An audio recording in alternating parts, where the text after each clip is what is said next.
अस्सलाम वालेकुम नाज़रीन। ड्रामा सीरियल इश्क तुमसे हुआ अगली आने वाली एपिसोड तो बहुत ही ज़्यादा शानदार होने वाली है, क्योंकि अब नफीस को तो ये बात पता चलने वाली है कि इसकी पीठ पीछे छुरा घोंपने वाली कोई और नहीं, इसकी अपनी बीवी पिंकी है।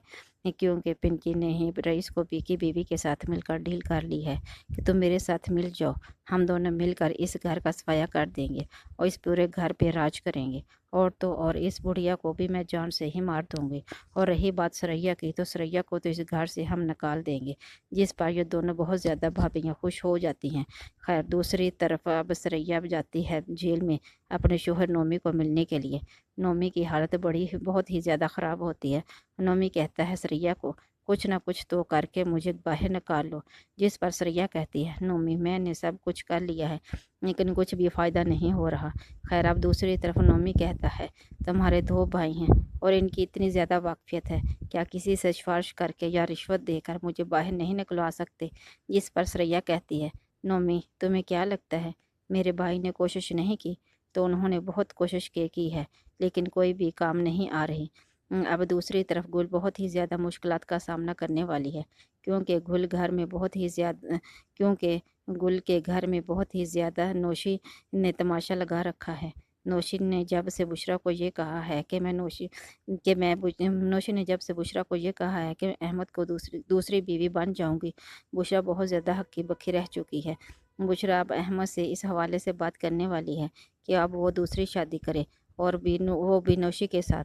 इसकी माँ जब अहमद को बुलाती है तो गुल समझ जाती है कि आज कोई ना कोई बात है जो बहुत ही बुरी होने वाली है।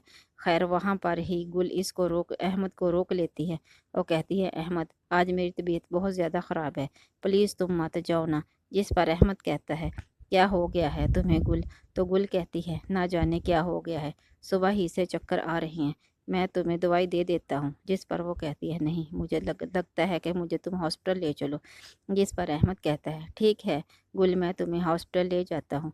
अब अहमद गुल को लेकर हॉस्पिटल जाता है तो वहाँ पर डॉक्टर इसका मुकम्मल चेकअप करता है।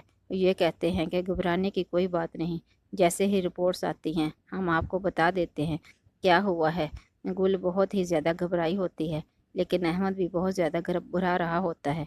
इतने में ही अहमद की माँ इसको कॉल करती है और कहती है अहमद तुम कहाँ चले गए हैं, तुम्हें शर्म नहीं आती। मैंने तुम्हें कहा था कि मेरी बात सुन ले और तुम अपनी बीवी को लेकर आउटिंग पर चले गए हो।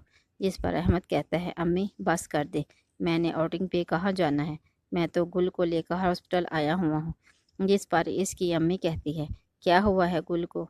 तो वो कहता है अम्मी कुछ नहीं हुआ, अभी डॉक्टर्स रिपोर्ट लेने गए हुए हैं, जैसे ही रिपोर्ट आती है तो मैं आपको बता देता हूँ। यह कहकर वो फ़ोन बंद कर देता है। इतने में नर्स आ जाती है रिपोर्ट लेकर और कहती है जिसमें लिखा होता है गुल प्रेग्नेंट है।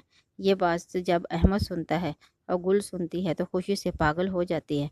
अहमद कहता है गुल मैं तुम्हें बता नहीं सकता, आज तुमने मुझे ज़िंदगी में कितनी बड़ी खुशी दे दी है, मैं बहुत ही ज़्यादा खुश हूँ। ये दोनों इतने ज़्यादा खुश होते हैं और दिल ही दिल में गुल भी मुतमिन हो जाती है, क्योंकि इसने नौशी की और बुशरा की सारी बातें कान लगाकर सुनी होती हैं, चुप चुप कर सुन ली होती हैं। जिस तरह से नौशी कह रही रहती है कि अहमद के साथ दूसरी शादी करने को तैयार है, लेकिन अब जब कि गुल प्रेग्नेंट हो चुकी है तो ये बात तो साफ साफ ज़ाहिर है कि अहमद अब कभी भी इसको छोड़कर दूसरी शादी नहीं करने वाला, और वो भी नौशी के साथ। खैर अब दूसरी तरफ सरैया की भाभीियों ने तो फैसला कर लिया है कि सरैया को इस घर से निकला देंगे, लिहाजा पिंकी ने एक बहुत बड़ी स्कीम लड़ाई है। पिंकी कहती है कि मैं सरैया पर चोरी का इल्ज़ाम लगाऊंगी और अपने सोने के ज़ेवरात इसके कमरे में रख दूंगी। जैसे ही नफीस को ये बात पता चलेगी और रईस को ये बात पता चलेगी तो इसको खुद घर से बाहर निकाल देंगे। अब यही होता है, पिंकी छुप छुप कर जाती है सरैया के कमरे में और इसके बेड के नीचे अपनी सोने की अंगूठी रख आती है और पूरे घर में शोर मचा देती है कि मेरी किसी ने सोने की अंगूठी चुरा ली है। और ऊपर से रईस की बीवी भी आ जाती है जो कि इसके साथ मिल चुकी होती है।